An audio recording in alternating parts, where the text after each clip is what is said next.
Spags, today's show is going to take on a celebratory tone. We've hit a very important milestone.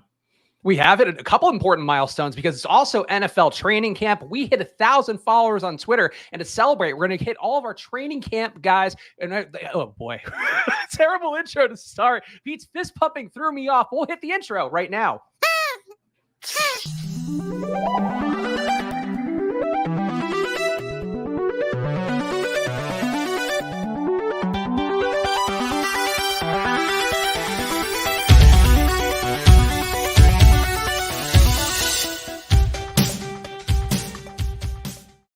Let's take that one from the top.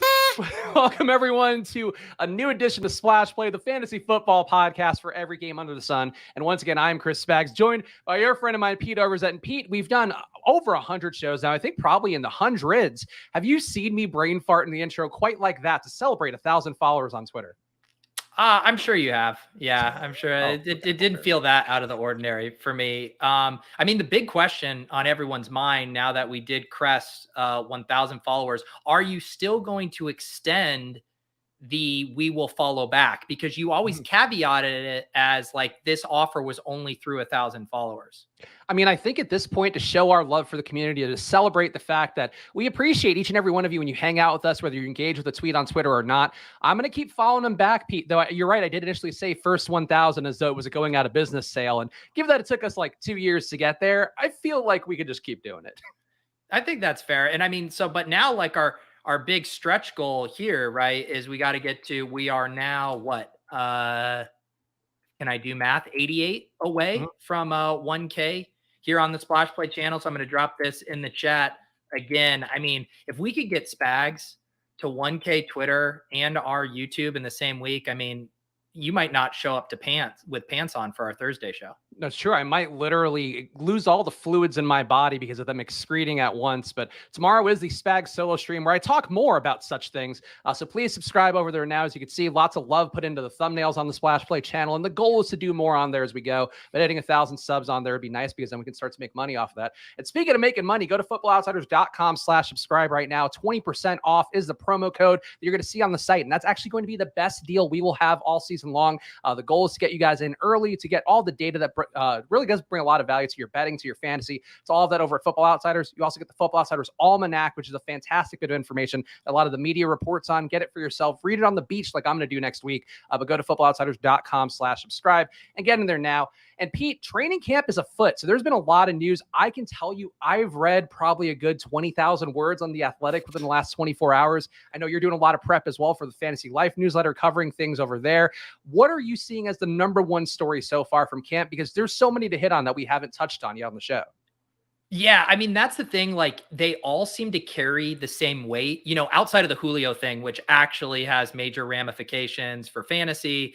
All these blurbs are kind of like these, I don't know, like little pricks, little bee stings of information that don't quite move the needle. And you're trying to figure out which ones are actually meaningful. I guess some of the ones that have been very interesting to me are some of the backfields we kind of assumed were two-man backfields. The Seahawks and the Bills particularly, I think everyone thought, okay, Singletary and James Cook, Kenneth Walker and Rashad Penny. We're kind of getting rumors, hey, Zach Moss, the rumors of his death have been greatly exaggerated. He might still have a goal line role. And then they're also saying, hey, Travis Homer might be the pass catching back still for the Seahawks. So those are the ones I'm kind of eyeing. Like, I think you got to ignore a lot of the fluff, but if their teams are telling us like this guy's going to have a role and that's going to muddy a backfield, that's where my spidey senses start tingling.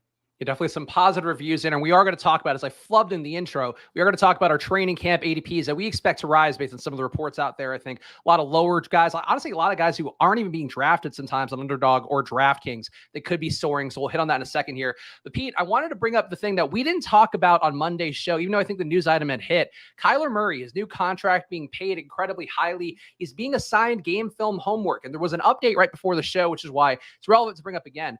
Kyler Murray with a surprise appearance with the media media saying it's disrespectful, almost a joke that people could think he could have accomplished what he has without studying and preparing for the game. The game is too hard to do otherwise. Kyler declined to answer a question if he was mad at the team for the contract clause, but he did say he was flattered that people think he could have had this much success without preparation for the game.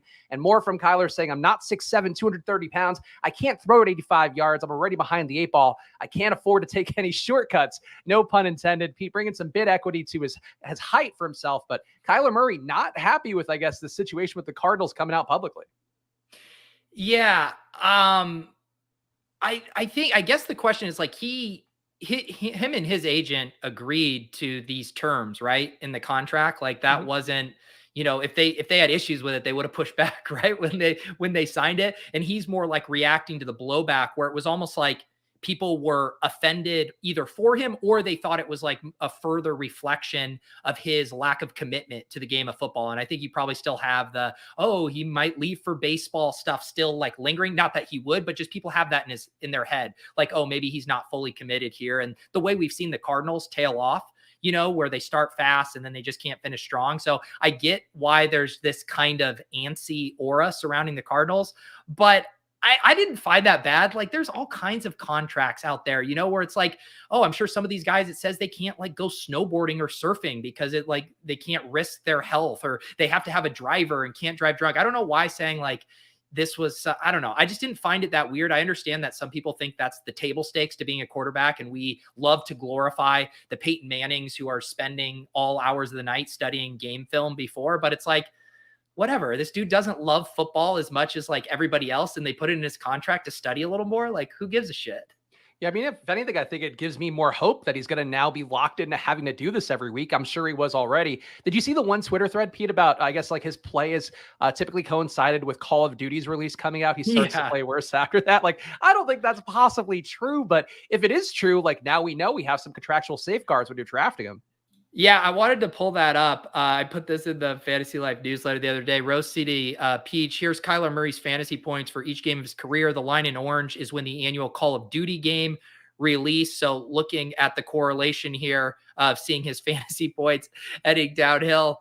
Was this well known that he was obsessed with Call of Duty? Or is this just drawing a conclusion? I think he does stream. I mean, he is signed to an esports team, I believe. So I think his love for video games is there, but I refuse to believe this is the logic to why he's taking a downturn. Like, I think it's one of these, the data might align in a way where people could make that conclusion, and it is 3 straight years. So I guess that's noteworthy, but I just refuse to buy into this. Like the James Harden strip club thing, way more likely. Yeah. I mean, it's a very fun thing. I think it's probably you're probably conflating Call of Duty coming out like right around, the mid-season every time. It seems like it comes out in mid-October or whatever. And the Cardinals have just fallen off. Then I don't know. I attribute a lot of it to Cliff Kingsbury's lack of creativity with the offense kind of running out of steam with getting the most out of his players. But I also, of course, love the Call of Duty angle there. Great research by Rose City Peach. So some other news items we could speed around here fast before we talk about our training guys as ADPs are going to jump. Jamar Chase and Justin Jefferson both giving quotes about being 2,000-yard receivers. Also worth pointing out, Joe Burrow did have an appendectomy, but that's not going to affect him too much. He'll be out of camp a little. He'll be fine. But Jamar Chase and Justin Jefferson, Pete, talking about this publicly with all the wide receivers being paid. I got to say, I love to hear it. I am sure that there is somewhere an underdog or a DraftKings team that has both these guys on it. And I'll be very mad when I see it beating me at some point this season. But I love to hear these kind of quotes from these guys, 2 young receivers who actually fit the profile of the guys who can hit that really unhit ceiling that comes, really so infrequently. I think these guys can do it, Pete, and I love them having a little bit of a friendly competition. Yeah, it's weird because I feel like there's 2 things, from a macro perspective with the NFL where we're obviously in a much more passing friendly, league at this point. But the other thing we've seen is, teams not, rely on an alpha guy. And kind of, you saw how the Chiefs decided to rebuild. They're like, yeah, we'll let, Hill walk and kind of build through the depth. And you've seen some of these teams have success with multiple good pass catchers. I think even the Bengals are a good example of that, where it's like Jamar Chase is the best wide receiver in the NFL, but like they don't need to give him a 30% target share because they have T Higgins and Tyler Boyd too. And so you'll see like them have down games. So the 2,000 yards is still, I think, a tough a tough benchmark for these guys. But I would say if anyone could do it, it's probably Justin Jefferson, because we've seen them have a super condensed target tree over the years. I think it's fair to wonder if Adam Thielen is falling off a little bit more. He'll probably still get his in the red zone, but I don't know what kind of targets you can pepper him with. So I do think if there's like an heir apparent to the Devontae Adams massive target share, it is Justin Jefferson. And so I think he has the best crack at it of anybody. And the fact that he's also getting Kevin O'Connell coming over for the Rams, I think, is one reason I would have the bigger faith overall in Justin Jefferson getting there in terms of the offense, feeding him in that same way. And we saw last year the Rams were able to feed Robert Woods enough, and that could be the Adam Thielen role, even if he stays on the field, also giving Cooper Kupp really a high upside at week after week, as we saw. But I'm a big buyer on both those guys and happy to get them in my zero RB builds that I'll be doing tomorrow on stream. I can promise you that. Other news, Pete, Bills reporters speculating Isaiah McKenzie's been the best player every day in camp, with Jamison Crowder still sidelined for quote-unquote general soreness. There was a 2-touchdown day for Gabe Davis in practice I saw, but Isaiah McKenzie getting steamed, and I feel like he's going to make the segment 2 of ADP guys rising, because I've seen him go in the 120s, and I feel like you can make that case pretty credibly. Yeah, the thing, there's been whiplash with those news reports, right? Because we got all the positive Isaiah McKenzie stuff, and then there came the, well, actually, Jamison Crowder wasn't even practicing. He was on the bike. So all of this stuff is nullified. And then even after that, you still hear the coaches just saying, Isaiah McKenzie is ripping up camp. He looks like the best player in camp. So I do think there's some smoke there. And let's just be honest. It's not like, I'm trying to think who would be, say if it was like Jarvis Landry still, and it was like Isaiah McKenzie has to beat Jarvis Landry out, who I feel more confident in as like a competent slot receiver at this point in his career. I mean, we're talking about Jamison Crowder, who was like losing some snaps to Braxton Berrios last year and just seems like on the wrong side of his career. And we already saw them phase out Cole Beasley. Like Cole Beasley had that great season 2 years ago, and then they're like, he's pretty much cooked last year. So I don't know. I don't see Jamison Crowder as a big hurdle for McKenzie. And, he's one I'm probably willing to chase some steam up into, I don't know, the 15th, 16th round. I'm probably going to just leave my bags packed, though,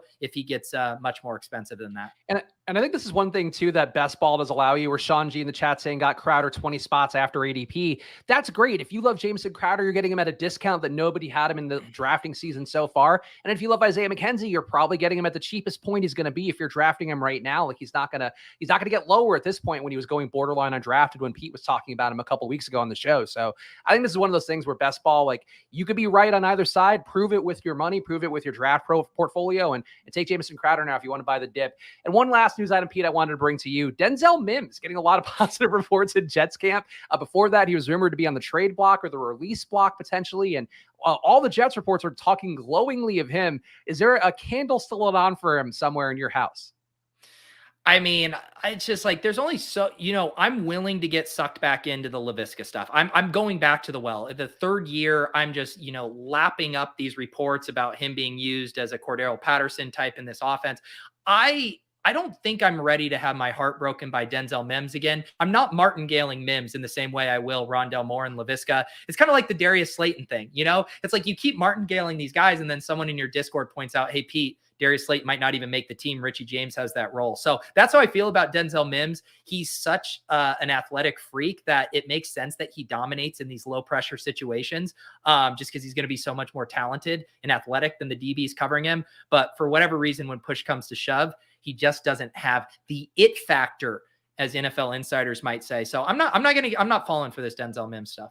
So I've enjoyed a lot of your conversations with Brick about Best Ball, and I think I would ask you then, let's say you had 12% Corey Davis. Would it not make sense now to take 4% Denzel Mims to get to that 8% overall between the two of them? See, but that's where I would go back. Like if I'm actually thinking about the pecking order, I'd almost rather take stabs on Braxton Berrios, because I've seen him have a specific role in there. And if we're like thinking about contingent upside, I do agree with you that like Mims profiles more as like who would replace for Corey Davis. But I don't know. Braxton Berrios might just have that dog in him, Spags. He might be who I make my contingent bets on. I mean, I think Moore and Wilson running out of the slot would make me think that a Mims has a shot of surviving more if he can beat out somebody. But look, we'll keep tracking it. I'm going to be obsessively refreshing athletic articles because I was addicted. I was up till like 12 o'clock last night. Like I couldn't sleep. And then I needed to sleep because Luke has not been sleeping great lately. And was just reading every single update on the Athletic, which makes it oh so easy on the app. So give a shout out to them. Go check it out. But Pete, we're going to talk about some training camps that'll boost guys' ADPs. And I've got a huge list here. So I want to give you the floor first, because I saw you have Dearness Johnson on the thumbnail behind me. I'm sure you have some takes that I don't have. So who would be your first pick in the ADP risers from training camp news? Yeah, I did put Dearness on the thumbnail. I guess I can take him 101. I mean, there's been just continuous kind of rumors and smoke and steady drumbeat about the Browns wanting to move a running back. Both Kareem Hunt and Dearness Johnson have been bandied about. It seems like Dearness is probably the more likely candidate. And I just think Dearness is one of those guys that is good. And basically, any place he goes, I assume he's not going to be the third running back on the depth chart. And so, if he's a 17th, 18th round pick now, I mean, most situations, he'll likely be, a direct backup, but I still think he's going to vault 4 to 5 rounds depending on where he goes. I know Justin Herzig had kind of a Twitter thread, I believe, about potential landing spots for him. Was talking about the Saints as a possibility. I think that one would be extremely interesting behind Alvin Kamara. And then you also get some really fun contingent upside there. So yeah, I just think, we saw the Julio domino fall. Maybe I'm going to snake myself on another pick, Will Fuller. Like Dearness Johnson feels like one of the higher probability ADP value risers if that report is true.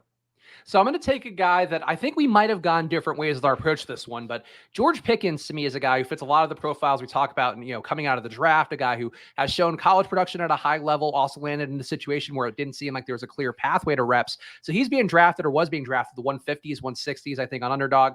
I should pull the ADP numbers, but I didn't do that. But Pickens is starting right now for the Steelers. He's projected to be outside alongside Deontay Johnson with Chase Claypool running in the slot.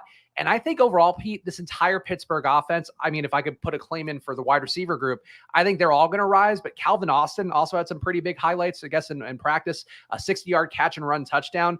Like, I think people are going to buy in on this offense more, but Pickens, I think, will benefit just because I don't think people thought he was going to see the field. And now he's running with the first team already, which I think is all upside for him. So I agree with you in general. The only reason I'm pushing back is because I think even if like George Pickens has the most insane training camp, like bearing an injury to Freiermuth, Claypool, or Deontay Johnson, I think it would be hard for him to move more than a couple of rounds. And basically, as a good proxy for it, we've seen this team on Joshua Palmer already, and we've seen this team on Jalen Tolbert. But like without an injury, they're just kind of capped. Like the way it works is like you can only move up a couple rounds when you're, the wide receiver 3 on a team. So that would be my only pushback on Pickens, like being a massive ADP value riser. Interesting, because I think he is going to go up a good amount just by the virtue of starting, and I think that's kind of the signal people are worried about. Same thing for Alec Pierce, who apparently caught a nice 25-yard bomb from Matt Ryan, one of the few deep throws that they had in Colts training camp so far, where they were deliberately working a lot on the short-range stuff. I think he and Pierce right now going in the 150s, 160s, I think Pickens and Pierce, rather, that is, are guys that are going to come up to me the 130 range, like high 120s wouldn't shock me, just because they're the mystery box, but they're definitely getting reps in a way that I think has some appeal. Another guy, Pete, I'm going to throw to you, and this is not going to be a surprise, but I think we need to plant the flag now. Trey Lance to me is going too low, and I think he's going to end up going ahead of Russell Wilson. I think he's going to be going reliably around where Joe Burrow does. The hype is starting to get there really in a big way. He's looking great in camp. The rushing upside is going to be there. The fact too that the Niners line is not going to be that good probably also gives him some sneaky upside there. I think he's a dude where like the mainstream kind of redraft people, season long people are starting to get on now, but I think it's all going to result in him bubbling up by a good amount. And I think he's going to be the QB that jumps the most over this next few weeks. Yeah, and he's already been moving up. I thought it might be a little quicker, where it was like a big jump, but it's been just kind of steady. We basically have full confirmation now. Kyle Shanahan has come out and said, we are done with Jimmy G. This is Trey Lance's team. Now, all of a sudden, we're starting to get really glowing reports about Brandon Ayuk. And so when you start, if you're a drafter, you're in like the normie drafter mind, and you're like, all right, I have no questions about Trey Lance starting. I like George Kittle. I like Deebo Samuel, and holy cow, Brandon Ayuk is having a massive camp. Like, this is an offense I want to bet on. And so I agree. I still think I want Hurts over him. Hurts is ADP right now 63. Lance is all the way up to, where is he? 78. I think he has about 15 more spots to go to where it's like Jalen Hurts goes off the board, and then boom, you have Trey Lance. And the other thing that makes that easy is, even though I like Elijah Moore and Devonta Smith in that range, Drake London, it still is a bit of a dead zone there at the back end of the 6th, early 7th. You're looking at the Josh Jacobs, AJ Dillon, Amari Cooper, Adam Thielen. So that just feels like a logical spot where people will feel comfortable grabbing that high upside quarterback. And it's worth pointing out to me too, Trey Lance was going in the 100s on DraftKings for a while. Now I think he's at 92. I think that's going to come up more as well. And I'm observing too that DraftKings is just a little bit behind underdog in terms of the ADP movements, whether that be because of the way that they're released or whether that's just because DraftKings drafters are a little bit less sharp. But I'm just going to point that out for Trey Lance. Pete, I'm going to give you 2 picks here, and we can also speed round through all of mine if you want, if you don't want to keep playing this back and forth game. No, I have some too. It's also funner for me to just poke holes in yours and tell you why you're wrong. Fair enough. It's hurtful, but go ahead. Take one more guy then. Well, I'll do another obvious one. And I think it's an interesting one because if it weren't for the Julio signing, Chris Godwin would have rocketed up because we're starting to get really bullish news on his recovery. It's been almost bizarre, like all the Twitter doctors and the Twitter doctors catching stray these days from Michael Thomas. But, they were like, 9 months minimum. It would be irresponsible to rush him back. And then here we have the team saying like, hey, he's good to go, or a version of that, saying that they're very optimistic he's going to be playing early on in the season. And so I think, my thesis, and I talked about it in my players to target video on the Deposit Kingdom YouTube channel, was that if Chris Godwin was completely healthy, I think he would be a back into the second round pick and going ahead of Mike Evans.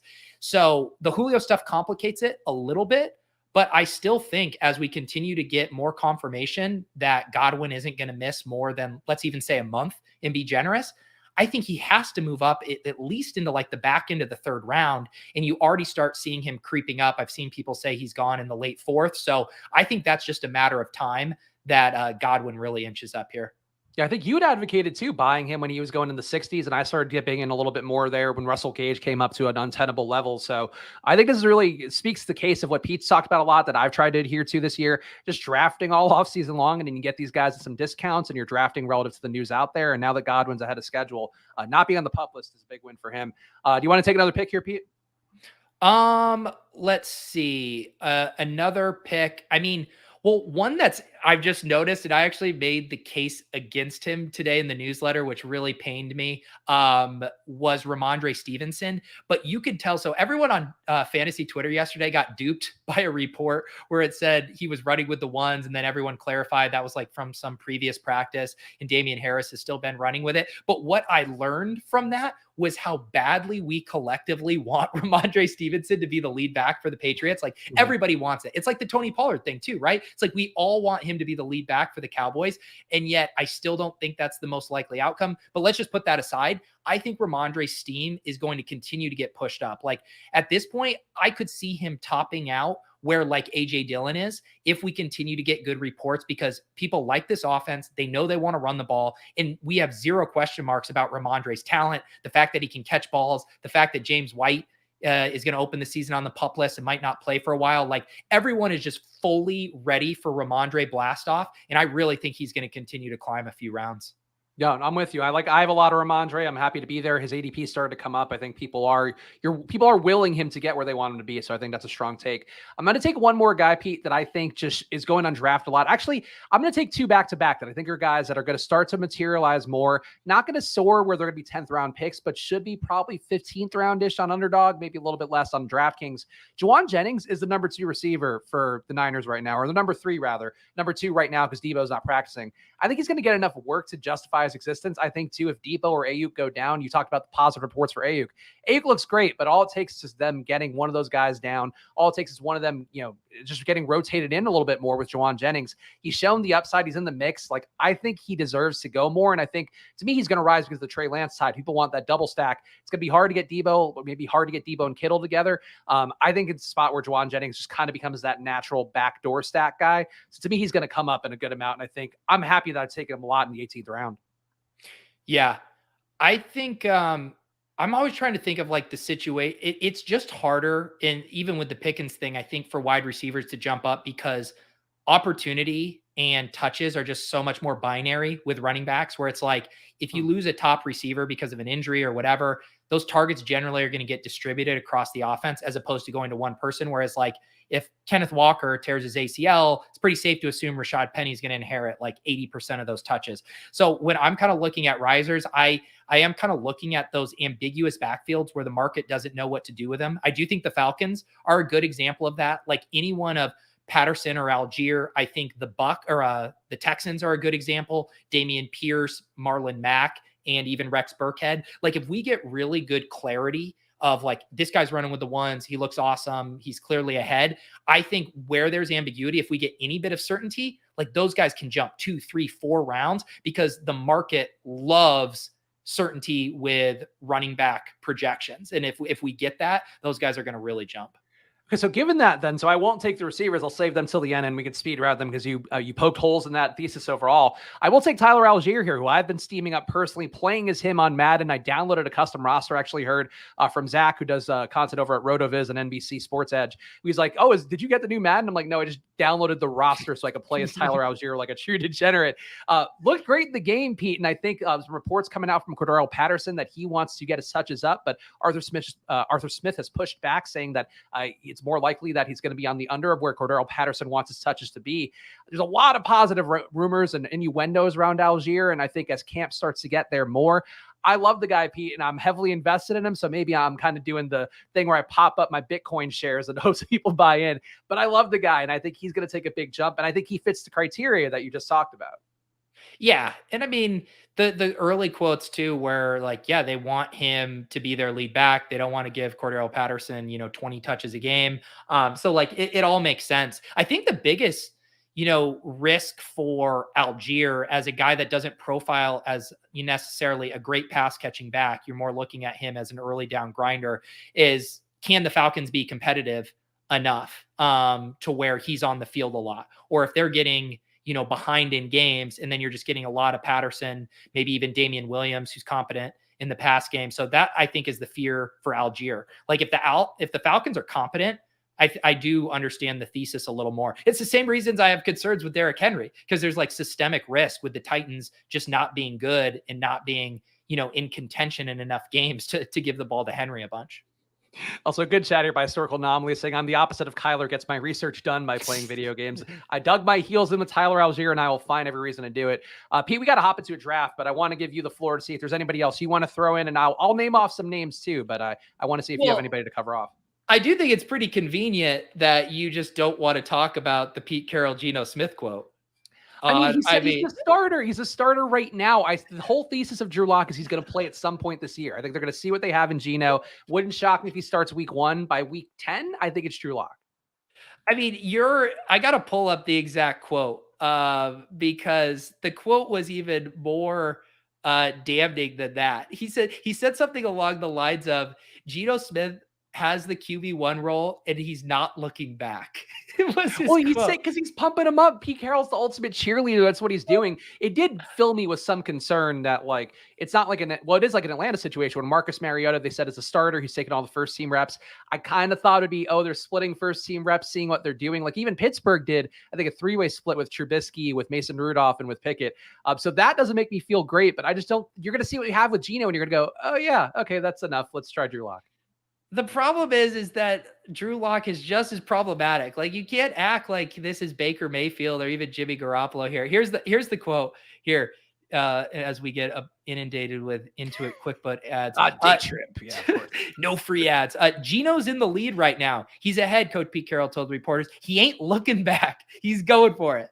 And Drew's not going to take a back seat, so something's going to happen. Jake Easton will be here if we need it. But I mean, the he ain't looking back part. I mean, Pete Carroll doesn't want Drew Lock to be his quarterback. No, but he's saying like Drew Lock's not going to give up. Like he's just setting up a heavyweight title fight, a clash of the Titans between the Seahawks QBs. And I think that's Den says it all. What if Drew Lock is the guy you need, Pete? I think based on what we know, a rushing QB who throws deep, he just needs a chance. Yeah. I mean, like, have you been putting your money where your mouth is? Are you still drafting Drew Lock in drafts, or is this a bit? As people saw on Friday with he who shall now be named, who should not be named in the chat, I did try to draft Drew Lock, set up a 3-man stack with Seattle there with DK Metcalf, Tyler Lockett, and also Noah Fant. So yeah, I'm willing to take him now, and I'm definitely willing to buy the dip when it aligns. He's probably not a QB, 2 QB build kind of guy, Pete, but I think we knew that from day one with Drew Lock. All right.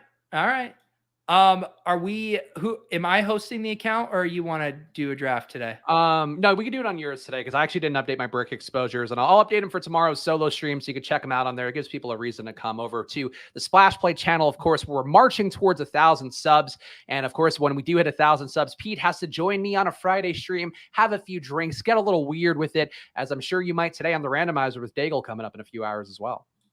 Yes, I'm not promising any drinking. I believe I have to drive. Well, you're just getting weird. Tonight. You're just, yeah, just it will be weird. I got one of the best randomizer prop suggestions. Waz said in that Daigle has to do the next 2 rounds of the draft with his lips touching the mic the entire time. I love that. Also, people are confused by the tiny hats. If you missed the intro, which was, of course, a tour de force as always, I did, in fact, say that we did get 1,000 followers on Twitter. We're also closing in on 1,000 on YouTube. So that's why it is, in fact, a celebration here. Some names, Pete, that we didn't get to in my list. I'm going to throw them out to you one by one. Kane Ninguanu, I think, is a guy I need to start taking for the Vikings, given that I'm so heavily exposed on Alex Madison. And I've been making this bet against Dalvin Cook. And our pal, Arif Hassan, at Vikings camp said that Ninguanu looked like the second fastest guy there behind Dalvin Cook. I worry Madison's going to get cut, and I'm going to be stuck with 25% Madison. So for me, it's Kene season. Well, yeah, it's funny you say that because I heard, it took me off guard. I heard Sean Siegel say he read something, or that in Ben Gretsch on Stealing Bananas, that there was a rumor that Madison could be a surprise cut candidate, which I still think is highly unlikely. But I mean, if we continue to hear stuff like this and you hear positive reports where they trust Nguanu, that it's interesting. It is interesting. I think you should probably be sprinkling him in at the end of drafts, like you said, if you're heavily exposed to Madison. Another guy I'll throw out, Wan'Dale Robinson, or Wandale, as Pete will call him. He is part of the Giants receiving group, which does mean that Darius Slayton, another guy I saw Adam Levitan over at ETR tweeting, could be a cut candidate. But it is seeming like Robinson's with the starting group. He barely gets drafted still. I think that's insane because he's like KJ Hamler, but a mystery box KJ Hamler. Yeah. I don't mind it. The chat noticing only one badge, bro. I did kind of slow roll entering this on the screen, and glad to see it worked out. Yeah, starting with 2 running backs, I feel like bodes well for this room for us. Yeah, Mikey's not going to give us a Jamar Chase gift though. Oh, I mean, I don't mind taking Ekeler as my anchor normally, but I wouldn't mind reaching either for a receiver if you want. Let's do a little Ekeler. You want to do Derrick Henry? No. Are you taking any Derrick Henry? I didn't see the exposure. 5%. Okay. We'll take it. See, even like I get shit, for, being a running back lover. I'm underweight on all these guys. I'm taking stands. I'm basically exactly overweight on Diggs that I am underweight on these. So I'm still picking my spots with these dudes. Some other names, Pete, I have for you. DJ Chark, also running with the starters in Detroit. I think being talked up a lot in the Athletic as the deep ball target. People are going to remember that he had the one good year for Jacksonville. I know you said wide receivers don't get steamed up as much, but I do think DJ Chark, another guy who could take a jump up because he's getting drafted too low for what we know of him historically. I agree. DJ Chark's one of my favorite wide receivers in that range. And I guess that's not saying a lot to DJ Chark because it's a pretty gross range of drafts for wide receiver. One thing that I like Jameson Williams. I do think his and DJ Chark's ADP should be flipped. The rookie who's coming back from injury, I think should be going more in like the Pickens and Chark range, and Chark should be going up where he is in like the 120 to 130. So maybe if Chark continues to have a really good camp, that flippening will happen. I definitely took my feet off the gas with Jameson because I was like, everyone's letting Godwin slip, and there's far less concern, I think, about Godwin because at least with Jameson, it's like a 2-leg, or with Godwin, it's a single leg parlay. He just comes back healthy. We know he's good. Jameson, there's still like, he's a rookie. There's a black box element to it. So his price being so expensive is a little weird to me, and maybe Chark can fix that for us. Yeah. The Athletic article where they were talking up Chark a little was saying that Jameson Williams wants to be back, but they're trying to slow him down so he doesn't, I guess, get ahead of his recovery time. So it's possible he gets in time this year to be useful, but it does seem like Josh Reynolds is the lone line who doesn't get drafted. And I'm not saying that because of my historical touting of him, but he's been getting talked up enough that if you want a backdoor line stack, you want to get it real cheap, I think you could take Josh Reynolds, and DJ Chark could feel okay about it getting leverage. Trying to double down on your infamous Josh Reynolds take. mean, look, somebody's got to talk him up out there. Another guy, Pete, soaring up a little bit. Treylin Burks, who we knew you said he would. He looked good in camp, and I think the quote was that he looks every bit the first-round pick. People were talking him down because of asthma. He's at the 115 range ADP-wise on DraftKings. I think he's a monster. I'm so glad with my Treylin Burks exposure. Oh, yeah. I mean, I think he's a smash I liked him at pick 75. I thought he was a smash at pick 90. And if you guys are on random sites getting him at 115, God bless your souls. And we got a pick coming up here, but I have a couple ones that you're going to disagree with. I think I have one you're going to disagree with, I think, to close us out. So I'll tease that out. Oh, on a camp riser? Yeah. I got a lot of camp. I'm telling you, man, I read every word on The Athletic about training camp. Like, I'm locked in on information consumption, if not the knowledge deployed from it. I know. I need someone to do like a very comprehensive summary, so I don't have to scroll through Twitter. Is someone doing like a full camp report summary? It sounds like the Fantasy Life newsletter should be doing. So I mean, I have 21% Debo, but how much Debo do I have with Austin Ekeler? Not that much. I have some. What? I need you to vamp because I need a glass of water. Okay, so I'll vamp here. My last guy that, actually one guy that I think Pete might not disagree with, but I mentioned him briefly, Marcus Mariota, confirmed starter for Atlanta. I think because of the fact that Kyle Pitts and Drake London get drafted pretty highly, people believe in them. I've talked about my buy-in on the Falcons winning the South, and I think that's a situation that you can make that bet sometimes in the hopes that the 45-year-old Tom Brady just doesn't stay upright.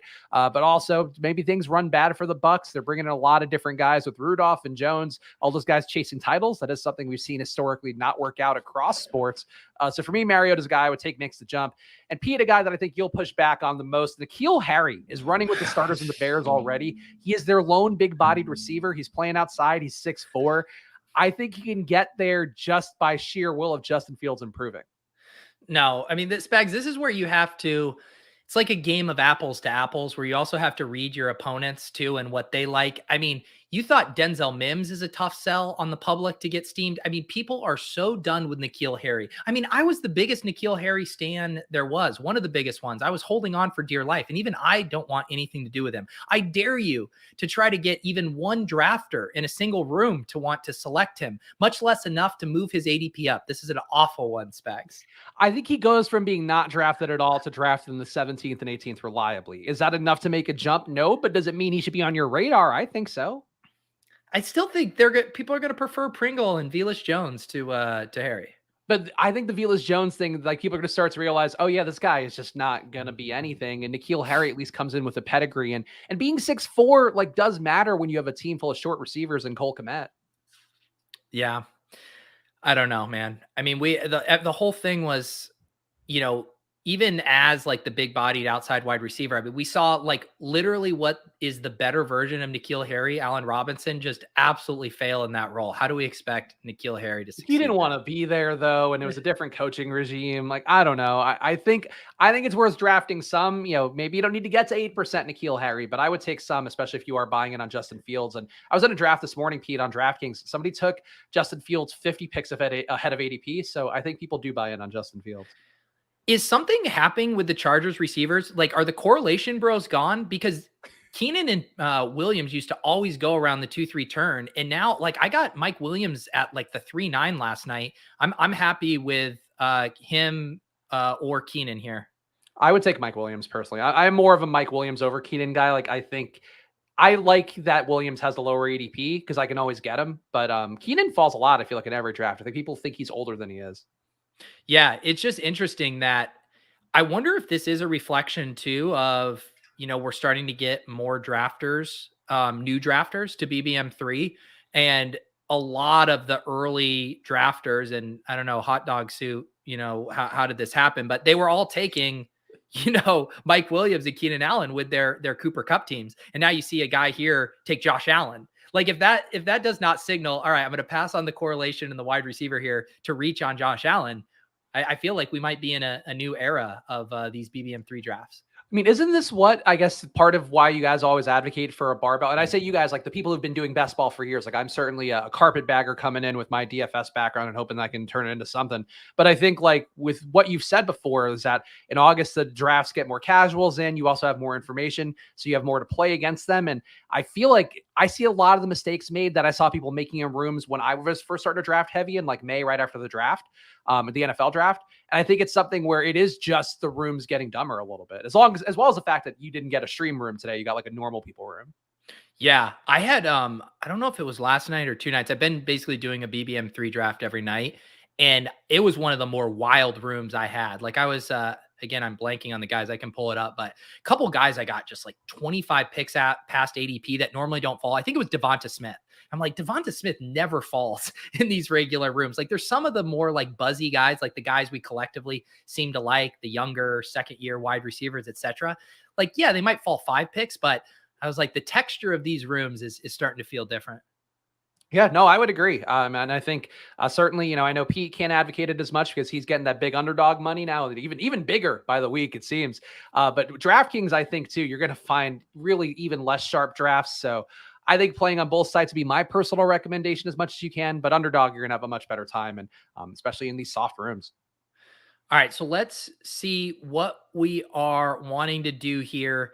This is an interesting, I mean, we can certainly justify Herbert here with our investment in Eckler and Williams. Or do you There's want to see also a if he chance, falls and take Gabe? right? And that's what I would say too. Is like Or I'm Robinson. always willing to push it. You want to push it? Yeah, I would push it. Let's push it. Gabe You or don't Robinson, ever I have, guess. yeah, you don't ever have to sell me on. I'm like, I'm a little spooked on Robinson. Really? I do prefer Gabe to him. I know we have the correlation, all that yada yada. Robinson getting But some nice camp reviews so far too. I mean, I again, what does know, it matter? But there was a specific call out of him looking great so far. I know. I saw Robert Mays, I think, right in the Athletic was just Mhm. saying he's just having the most incredible camp. I was listening to Sean Siegel talk about him, and obviously I hold everything that Sean says in really high esteem, but he was kind of saying that the scenarios where Allen Robinson kind of smashes his ADP, like is a bet against Cooper Kupp, basically. Mhm. Which makes sense to me. Like if Cooper Kupp isn't getting that massive target share and it's more of a 1A, 1B situation, that's where Allen Robinson basically returns like second round value. And so it does make you a little queasy to bet on Cooper against Cooper Kupp. So I don't know. I still feel like Allen Robinson is kind of being drafted close to a ceiling right now. Like I think he can give us what Odell Beckham gave us down the stretch, where he's like a factor in the red zone. We know he has that role, but he still seems to me more like a 5 to 6 target a game guy with a red zone role than this target hog in this offense coming at the expense of Cooper Kupp.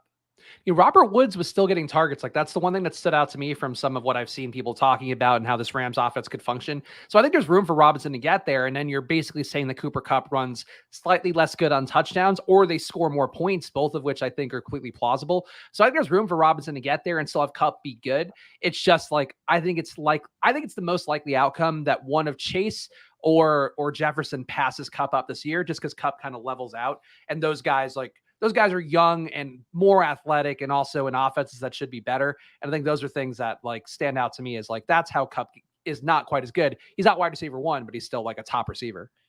Yeah, and like Joey says here, I agree with this, but the bar for Stafford elevating A-Rob to his best year ever is so low. Like I think A-Rob delivering on his 5th round ADP would like merit his best year ever. And so I'm just saying, I don't see scenarios where he smashes it. God damn it, Mike. There was no reason for Mikey to There do was that. no reason for him to do that. But I'm happy to take Deontay Johnson here at pick 54. So you wouldn't take Robinson now either. But we can because correlation, bros. Yeah, week 17 is all that matters, Pete. I don't know. Fine, I'll do it. Nothing. This is what I end up doing on shows. I build up this monster case against someone and then begrudgingly select them. Deontay, it worries me a little bit that the Steelers don't seem to want to pay him, and he's doing so. There's a couple guys, we didn't talk about this in the news items because we ran real long in the beginning, and that's on me. But the hold-ins are going on right now where DK Metcalf is not practicing. He's a hold-in. Deebo Samuel is trying to get his contract. He's also a hold-in. And Deontay Johnson is one too, but the Steelers don't seem to want to pay him at all. And it kind of reads like it could be bad because they have so many replacements for him if he isn't on the field. Yeah. I'm tilting this Herbert pick. I'm sorry. I'm just like looking at this. It was bullshit by Mikey because the guy who was after us, I thought we had to worry about because he had Keenan Allen. There was no reason for Mikey to take Justin Herbert. You know what? My guess is Mikey Badge Bro value hound here, 44, 53, Kamara. No, he reached on Kamara. All right, he was taking everyone at ADP and then decided to turn into a value hound with Herbert. Mikey, come out of the chat. Mikey, I know you're fucking in the chat right now. You are always in the chat. It's the law of splash play drafts. If we bring you up in a move you did, you will emerge from the chat. The one Badge Bro in this draft tilting me. I honestly, some of these people do play defensive drafting too, like because that's just like part of the ethos of like, oh, if I could lightly fuck this guy and give myself a good player too, like they're still doing that part. I think that could be it too, where he saw we were going to get him as a nice value and was just like, no, I got to throw myself in front of this bus for the good of the draft. Bullock trying to catch me in some gotcha journalism. Pete, you were the guy saying picking elite QBs after ADP, even though you don't have the earlier stack partners. You can go look at my teams and ask me if I pull that bullshit with only one wide receiver on my roster heading into the 5th round. And boy, would I never.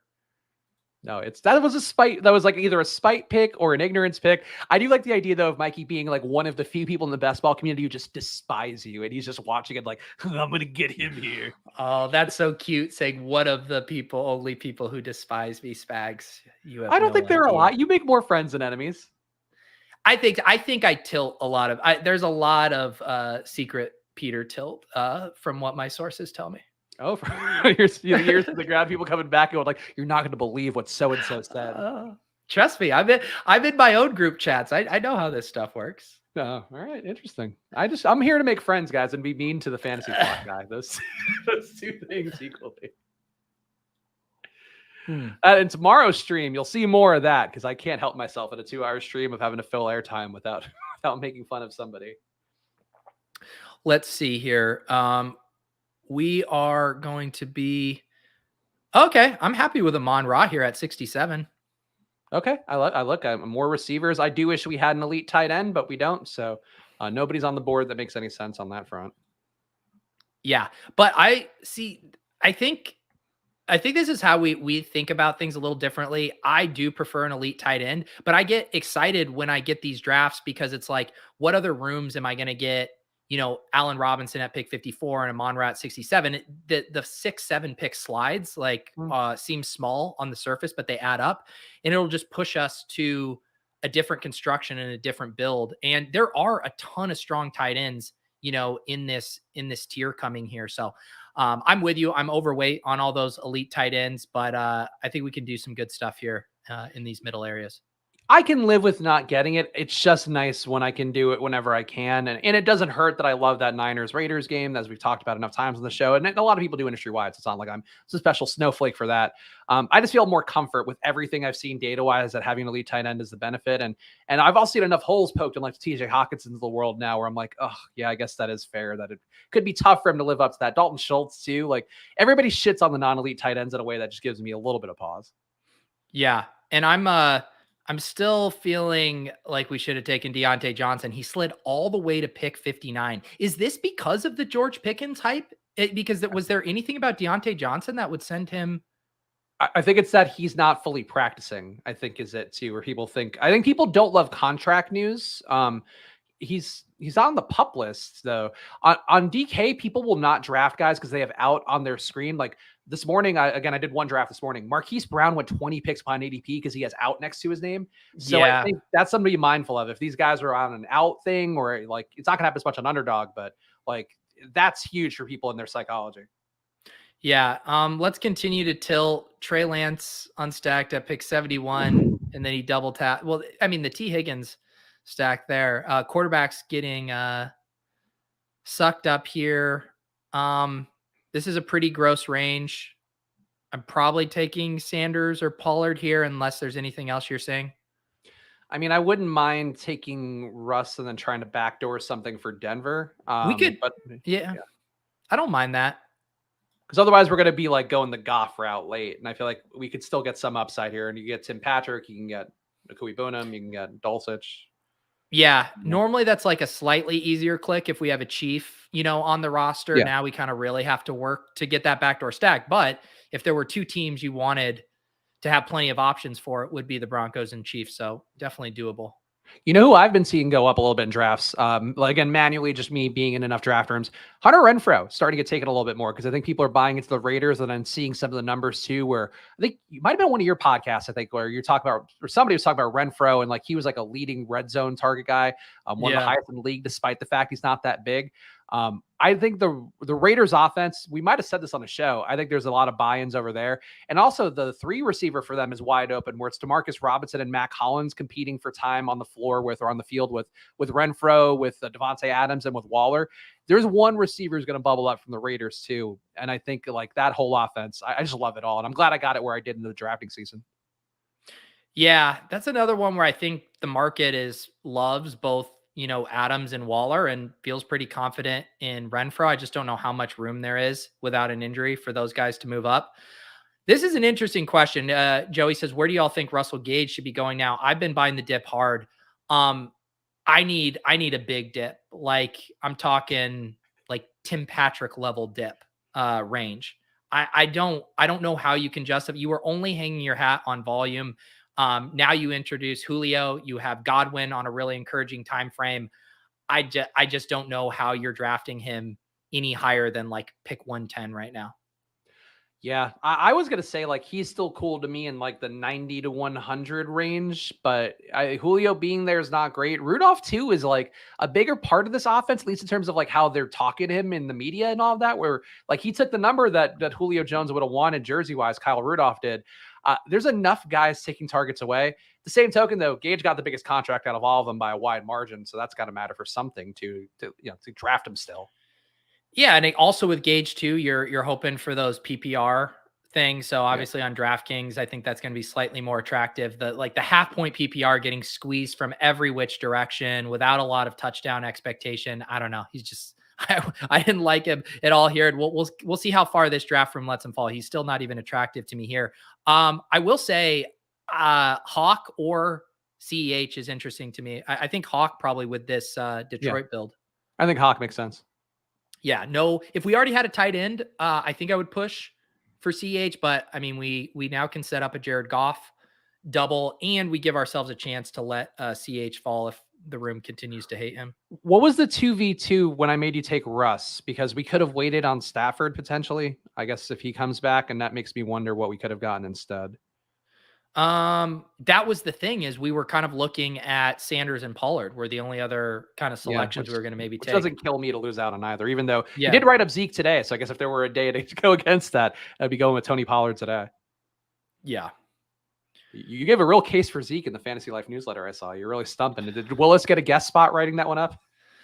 You know what? I've found, like, I did it today. I wrote that it was so disgusting for me to do. I do like the exercise of making cases against what you, it's like, I don't fucking like Zeke, but like, it is good. It's a good exercise to like interrogate and actually put your thoughts down on paper. And the same thing with Rhamondre. I love fucking Rhamondre, but I can build a case against any player pretty much, like just don't ask me to like build a case against Jamar Chase or something. But outside of that, I think you can make a pretty good case against a lot of players, and it really helps crystallize your thoughts. So I do appreciate those exercises. I would say that was always one of my favorite Matthew Berry columns, of course, the Fantasy Life namesake, where he would do like the 100 stats and just kind of put them out there. And it's like, you could read whatever you wanted to this. You could read too much, or you can just take it as what it is. And I think that always has been a case that you could make, is like, you could take the data and put it whatever you want. If you want to buy in on the projections and all of that, like I know a lot of people are, then yeah, you'll probably love Zeke because he's gotten a ton of touches and was also really good before he got hurt last year. But if you buy what, like, his contract is ending, Tony Pollard's younger, Tony Pollard's look better in every carry, every catch. You can make the case either way, and it's just which side of the aisle do you fall on politically? Yeah. And my thing is, again, like, I have no problem playing the Zeke thing from a portfolio angle. Like, I would guess that in the 2 to 3 weeks leading up to the start of the season, I will have 0% Zeke. But basically my thesis is like, if I thought he was just going to sit in the 4th round, I would continue to kind of just like fade him. But if the market's telling me I think he's going to move up into the 3rd round, which is kind of the vibes I'm getting from these training camp reports and people kind of buying in a little bit more, then it's like, all right, I'll take a few stabs here, because it's the same thing with Kamara. It's like, I don't mind him at the back end of the 3rd. I know I'm not going to be drafting him in the 2nd. All right, let's see here. I think we grabbed Stafford here. Yeah, I think it's a nice little value. Yeah, we got Stafford, we got that game stack going, and now we can be done at quarterback. I know I've talked about the road of his QB ideal zone. They talk about with the QBs around 6 through 13, generally having some of the higher win rates across fan ball data and some other stuff. But I always love, like, if you get guys in this range here, like, and you really commit to taking them every time, like, we got Wilson and Stafford, and granted, we have to figure out the Denver stack parts, but like that's really high upside QB play, even though like we didn't take the guys who would have stacked with our current receivers. Like it would be nice to get Lance or Burrow or whatever. We didn't get those guys, but I feel like we have as much upside with Wilson and Stafford. Yeah, no, I feel very comfortable with that combo. I'm kind of like legit stunned. The entire chat loves Gage. Gage is a slot guy that always gets massive volume. Gage seems like the hedge for Godwin. Not going to be overweight on him, but I think Gage benefits no matter what. You shouldn't be able to get 90 catches, 1,000 yards, 6 TDs in the 10th round like you're about to get with Gage. I mean, I did not know that we had cultivated a viewing community that fucking strapped on 6 condoms when they draft. I mean, Russell Gage is the ultimate small miss, small win player that doesn't move the needle, that's getting squeezed by both ends, that is going to get usurped as the season progresses.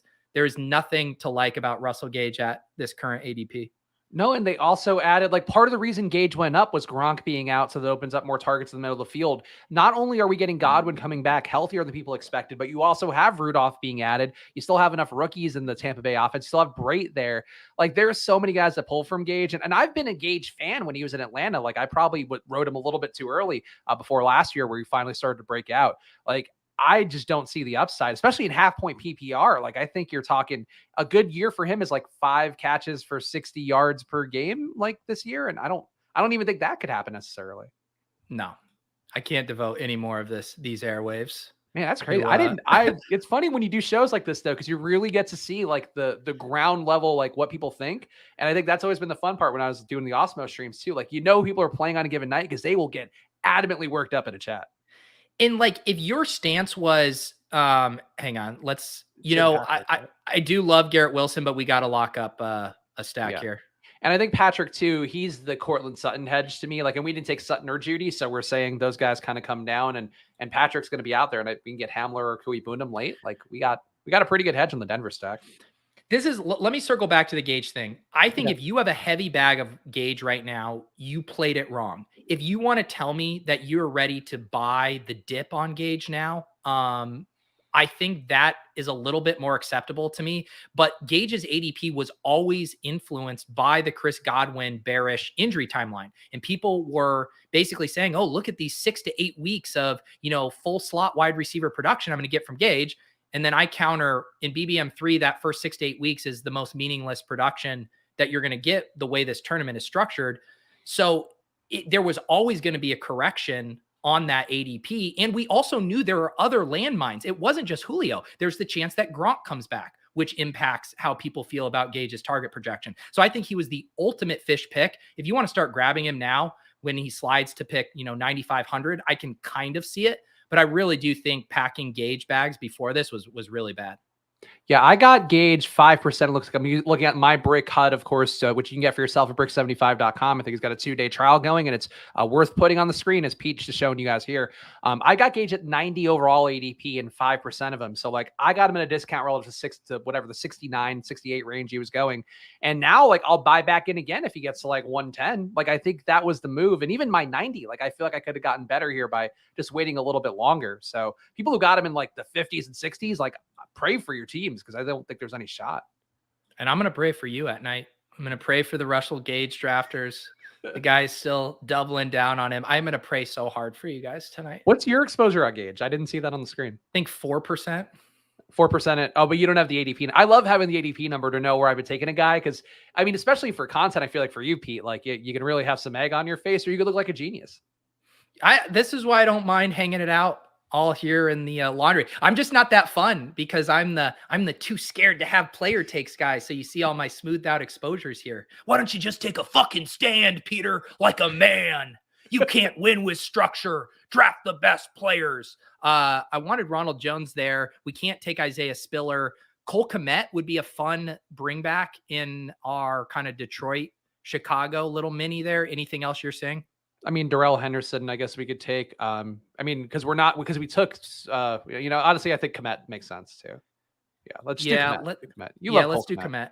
And that we are doing a pretty classic anchor RB build here. Running back in the first and have not selected our second running back through 11 rounds. So the logic I was going to say to take Dameon Pierce there would be normally I think Spiller's going to look like the better player a lot, but we made the bet on Ekeler, so I think you take Dameon Pierce, so leverage against what you might normally not do.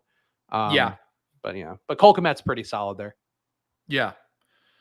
See, Alan says he got Gage at 141 on first day of BBM3. I'll rubber stamp that one for you. That sounds nice. That's about.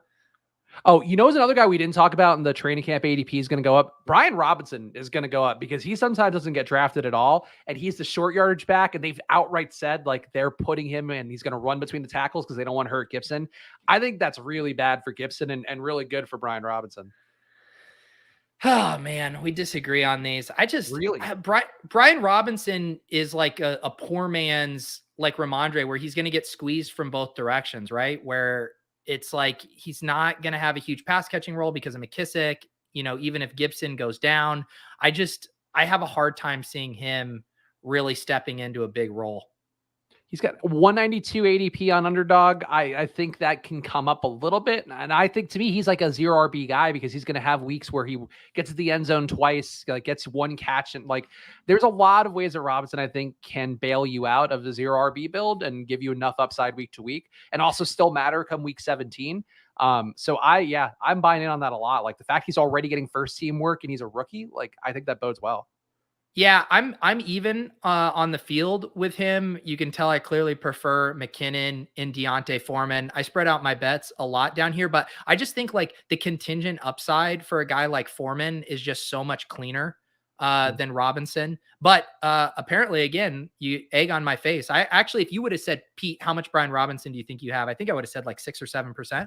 So 10% is kind of surprising. Maybe subconsciously, I like him more than I thought. It's funny. How much do you think I have based on how we argued those points? Oh my, is this where you only have like 7%? I have 11%. Okay. All right, 1% more for you, more than you. And we both really defended our sides. Like we were two soldiers battling it out. This is what you guys, I mean, this is why we do content, because we just have to talk about something. It is a testament to our abilities on that front, I guess. And Consigliere saying he hopes that I push Gibson down. I actually have some Gibson because he falls enough. I've got 5% Gibson at a 68.4 ADP. So like I get there. Yeah. We're back on the clock and Henderson comes back. Beautiful. Yeah, I think that's just do that. I mean, I think that's a great pick there at 139 with our big Rams. So we got Stafford with Hendo and Robinson, and then Ekeler and Mike Williams coming back. Yeah. I think we've built a nice team here. Like, I think there was a bit of an unconventional route because I made you take Wilson early, but like, I think we got more talent because of that choice. I didn't push back on that because I hadn't really considered it. But then once you brought it up, I'm glad you did, because I do think that was the right avenue for this team. Yeah. Okay. Yeah. I know you didn't push back that much, which I was kind of surprised by.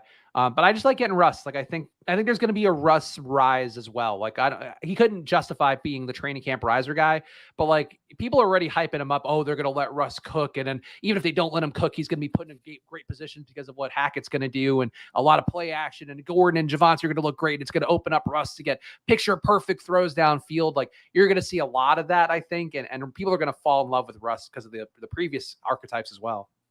Yeah. And I mean, yeah, the thing that's interesting, I guess, with Russ, I mean, I am getting a little spooked about Hamler. I'm massively overweight on him, or at least massive by my standards. So I do like specifically getting a Patrick share with him here, because you got to assume if like Hamler is banged up or doesn't produce, I mean, Patrick has to be the biggest beneficiary of that. Yeah, I mean, I think they all kind of would benefit too, because Judy could then be in the slot a little bit more, which I think would be a positive for him. But I think there's a lot of ways you could stack Denver. Like they're a really appealing stack candidate because you can get Dulcich in the last round, you can get a Kui Boonham now at a discount, you can get Hamler in the last round. A lot of ways to get there, and I think a lot of outs for that stack overall. I like how this is shaking out for us. I feel like we're in a nice little running back pocket here. It's always nice when the queue kind of lines up with your structural needs, which isn't always the case depending on the draft room. And Tyler Algier waiting there. 13% Tyler Algier for you, Pete. I'm happy you're getting a little bit of a taste. 5% more than the public will have. Yeah. I mean, well, this is what happens when you have zero RB builds, is like you're going to be overweight these running backs here. God, I wish I could see your ADPs. Like this is the one mystery box left for your content careers. I just want to see your we could next time I update it, I'll include it. I like Hines here a lot at pick 150. Yeah, that's the leverage against the fact that we didn't get Taylor in the first round, which I always support. So Hines too is talking up Matt Ryan a lot in the Athletic article for him, and like, yeah, we're going to be great this year thanks to Matt Ryan. Like Nyheim Hines is like the kid in high school who's not really in the clique but hanging out with him. But I want to believe that they actually do use Nyheim Hines this year instead of just giving more Jonathan Taylor touches. Yeah, I'm still such a sucker for Hines because he's just unique in that he's going to have a bit of a pass catching role, but he's also shown the ability to have explosive plays. You know, he's not the James White where you just solely need him to rack up a ton of catches, or JD McKissick in that regard. So I like that with your pass catching back, you can kind of mix in some big plays, which is what Ekeler was at the beginning of his career. You know, he was like a strictly pass catching back who had really nice speed as well. And then he kind of grew into a bell cow. But like Hines' profile isn't that much different from a talent perspective. Oh, and the year before last, like he was good and was vulturing a lot of touchdowns in the pass game from Taylor. So like, I think it's not crazy to imagine he could go back to that. It's just, well, we'll see. The only thing that gives me like full blast off on Hines' pause is Phillip Lindsey there. And like Phillip Lindsey is really good. And I do think if Jonathan Taylor went down, I think it would be more of like a 50-50 backfield with Lindsey handling most of the early down touches. Hines' role expanding a little bit more because you got to assume Jonathan Taylor plays some third downs. But yeah, Phillip Lindsey there is like a little bit of an issue for Hines' like 90th percentile contingent value. Akui Boonham's off the board, so there's one potential stuff. But I guess we have 2 tight ends already, so he probably wasn't our guy anyway. Yeah. Yeah, that was the thing too. I know it was for our other stat candidates with Russ, but it was like, I'm pretty sure we're done at. I feel comfortable with a Hawk Komet combo. Yeah. I feel like you could justify an 18th round Dulcich if that aligned in a way that made sense. Yeah. I still would probably rather just like toss on Hamler in the 18th or whatever, but I do that every draft. Yeah, I like our build here. We got some chats. Ross lamenting 36% Madison to 3% Cook. I think that's what Brick was talking about on Lulz that really stuck with me, where it's like, I got to start to flatten some of these guys out down the home stretch because you shouldn't have 3% Cook if you have 36% Madison. You should have at least 8% Cook, I would think. Unfortunately, Mark, first of all, the laundry list of players that have gotten cut or released and gone on to produce elsewhere is very long. So we could disagree about Lindsey's talent, but it does not change the fact that he would have opportunity if Jonathan Taylor went down. But I definitely disagree with that take. I think Phillip Lindsey is definitely good. I don't know. Nico is. I know he's getting pricier. I don't mind him if we want to do Corey Davis. I don't love this running back range. No, I don't either. I mean, James Robinson's getting more expensive, so I don't want to go there. I guess I don't take much Nico. I could do Nico. Yeah. I mean, the Nico steam feels warranted, without Mechie, who I do think was going to be someone that really competed for targets with him. So I don't mind. I mean, he was going more like 16th round. So he's really only jumped up like a round and a half post Mechie. Yeah. Alec Pierce is down to 171. I just don't get that. Like, to me, he fits the kind of guy that everybody falls in love with. And look at those 2 games, like Detroit and Tampa Bay for him. Like those, actually, I guess those aren't the week 16 and 17. That's what 2 games are those? What games? Nico? For Alec Pierce? Alec Pierce, Indy Giants. Yeah, but he's got Detroit and at Tampa Bay on his HUD. Oh, maybe we must have a bug in here. All right, there you go. Well, anyway, Alec Pierce should get drafted more, is what I'd say. Like, yeah. I think he's going to come up a good amount.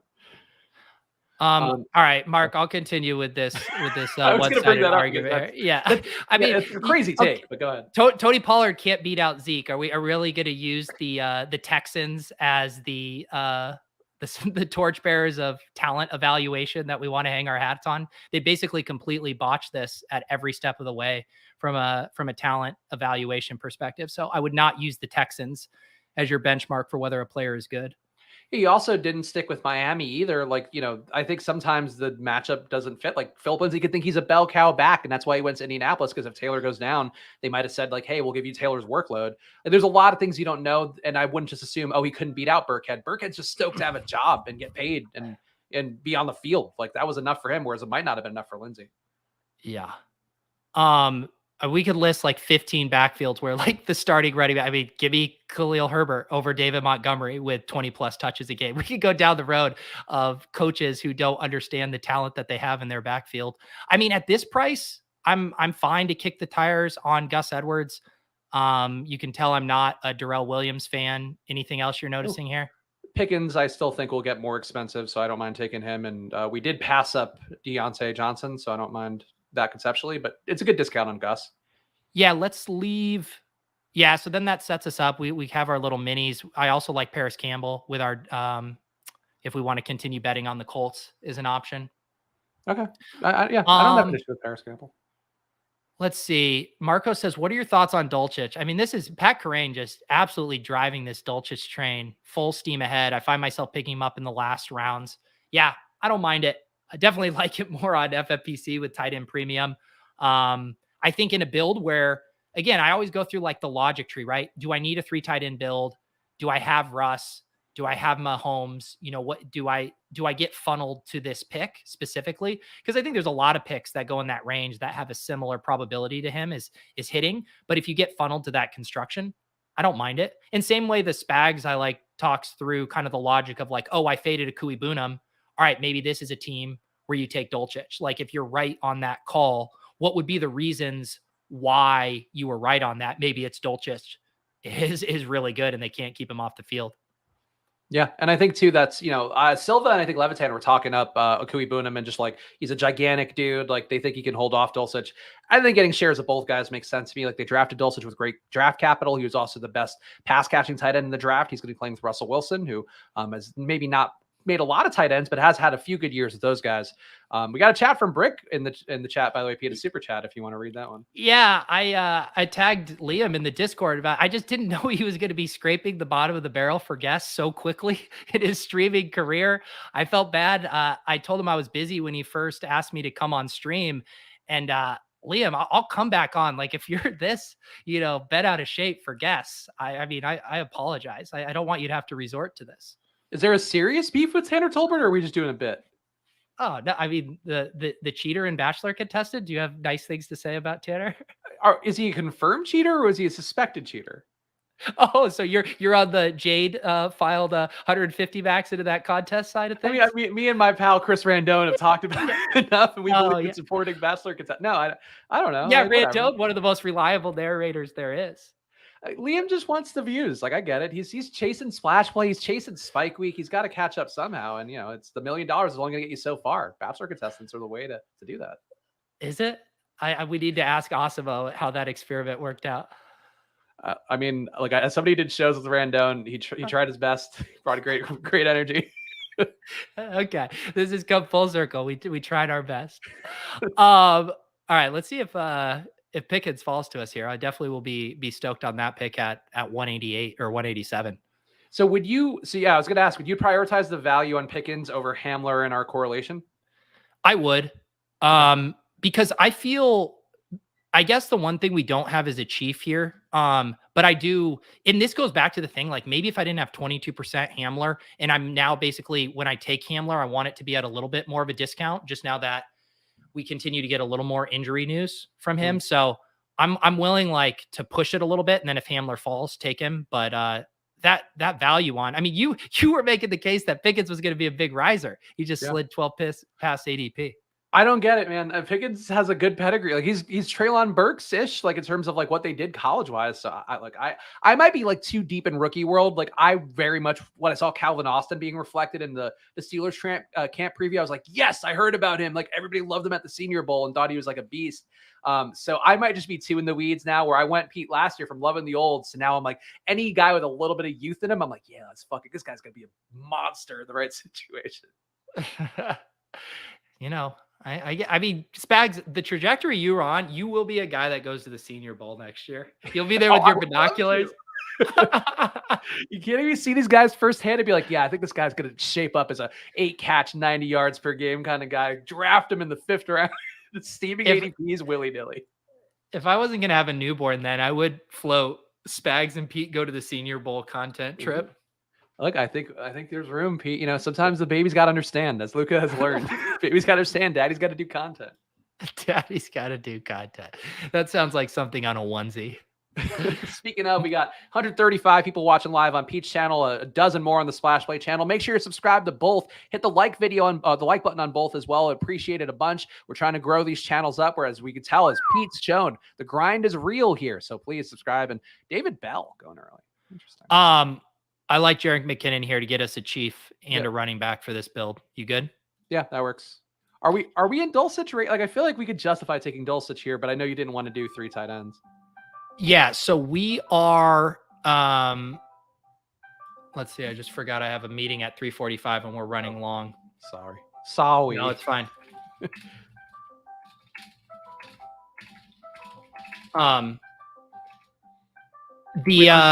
So are you playing music right now? No, it's my call on Discord that I have that I need to get to in a sec. Sorry. What was I going to say? Now I'm flustered. I think we do technically have a luxury pick. I think with this 2-5-8-2 build, I think you could I would prefer a 6th running back.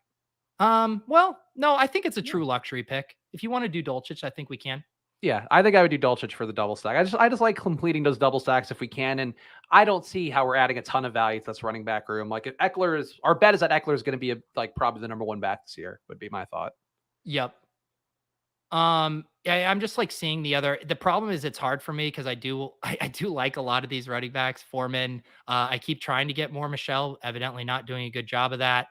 Dearness Johnson, I keep trying to take, he goes there. Eno, you can see I like at 11%. I want to start getting more Beatty, maybe not necessarily on a Gus Edwards team. So, but I don't mind it. The chat seems everyone wants Dulcich. I mean, people want Dulcich. Should we do Dulcich? Karain is an influencer. Karain is the one who drives the views. Like I think on some of the channels out there, like Liam's channel, I think the Spike Week channel too, because I watch everything now. I'm trying to keep up with the Joneses, trying to get all the info I can. I do think Karain spikes views for channels from what I've seen. He is. He's big a draw. Peacock. All right, we could do Dulcich. Why don't we land the plane here so I can get to my meeting. So make sure you are subscribed to Pete's channel. Coming up in a few hours will be the randomizer with the always fun, always a good time John Daigle. So tune in to Pete's channel a little bit. I'll be back tomorrow doing the solo stream on the Splash Play channel. So make sure you subscribe over there. At 1,000 subs, Pete's going to have to do a show with me on Fridays drunkenly. So we're going to get wild, but I'm going to get wild by myself tomorrow. So come hang out at 2:30. Follow at Peter Overzet, follow at Chris Spags, and follow the 1,000 follower at Splash Play pod handle. And we'll be back together with you guys on Monday. See you then. Enjoy your weekends. Was this badge, Matt? Coming out of the woodwork at the last bit? I hate you, Matt. See you next time.